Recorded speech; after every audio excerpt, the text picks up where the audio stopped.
So part two of the story, me and Brett just finished up the show. We thought it went well. We were a little bit juicy, but Cato Clark drove us home, not thinking anything of it, said, see it. The next day, me and Brett come in around 10 o'clock. It's the day after a game. Our first meeting is at 11.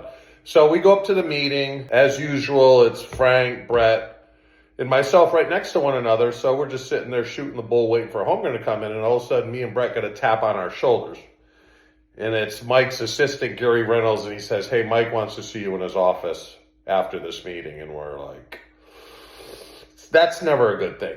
So we were looking at one another going, what did we do? I can't even think of what we did. So Mike comes in, has the meeting quick. It was after a win. So we go in to see his secretary. She lets us in. Now, the one thing about Mike, there was a rumor that Mike had a remote, which he did have, to shut the door. But if he hit the remote to shut the door and you were holding the door, you would get a shock, which was kind of a weird thing. I never knew if it was true or not. So we sit down and Mike has a twitch. So he just starts twitching and he starts with, I'm in bed with my wife last night and I turn on the TV and I see you two guys on a show.